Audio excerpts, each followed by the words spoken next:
Now, anytime I'm dealing with two samples, I'm always going to be looking at the difference. And this survey is actually super interesting for that reason. If you haven't already, make sure you pause the video, read through it, and then also I've got the studies cited down below. They look at more groups than just Hispanic and non-Hispanic, so it might be something interesting to check out. That being said, we should probably get started with it. So, first step is always to go ahead and to list. The first thing I need to do when I go to list is to go ahead and decide what I want sample 1 to be and what I want sample 2 to be. It doesn't matter which you do. I'm always going to choose sample 1 to be the one with the higher percentage, so that when I subtract them, I get a positive number.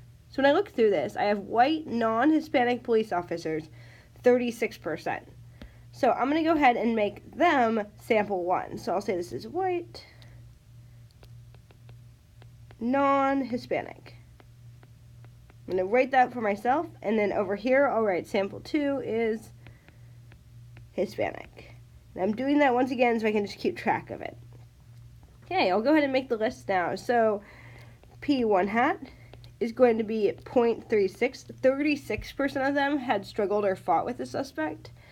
N1 is the number of them. There are 78 of them. Okay, for Hispanic, I have P2 hat is equal to 0.33. 33% had physically struggled or fought, and then N2 will be 65.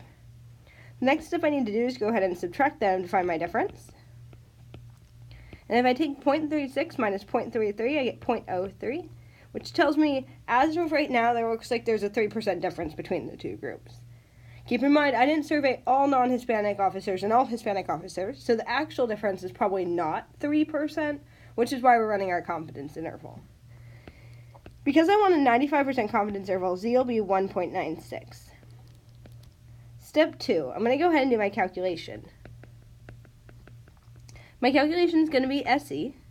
SE has that ginormous formula, P1 hat, 1 minus P1 hat, N1 plus P2 hat, 1 minus P2 hat, all over N2. And all I'm going to do now is I'm going to go ahead and plug these in here. So, I'll have 0.36, and then I would take 1 minus 0.36. If I take 1 minus 0.36, that will give me 0.64. And I'm going to go ahead and simplify that right there. Then N1 will be 78. Same here. I'll have 0.33. And if I take 1 minus 0.33, I'll get 0.67, and I'll have that all over 65. It's important when you do these to simplify as much as possible before you plug into your calculator. That will reduce your risk of doing something really, really wrong. So, next thing we need to do is go ahead and plug it in. And when we do this, we're going to get an SE of about 0.0797. I want you to notice that this SE is really big. This is telling us that our estimated standard deviation is almost 8%, which is pretty large, especially since our actual difference was only 3%.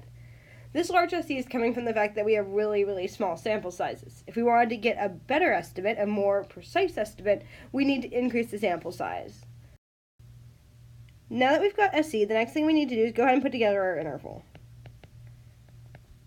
This will be taking the difference, adding and subtracting Z times SE, or 0.03 plus and minus 1.96 times 0.0797.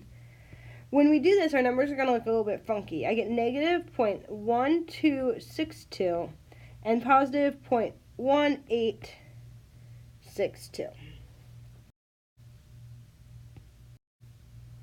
Now, at its very base, this is telling us that the difference in the percentage of Hispanic versus non-Hispanic officers who struggle or fight with suspects is somewhere between negative 12 and 18%. Now, if you think about that, if I might be negative 12 and I might be 18, that means for all I know, I might actually be 0. A confidence interval that crosses 0 means there may be no difference.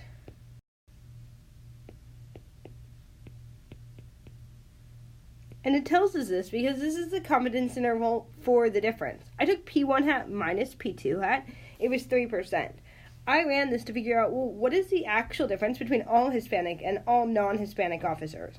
I found the difference might be negative 12, it might be 18.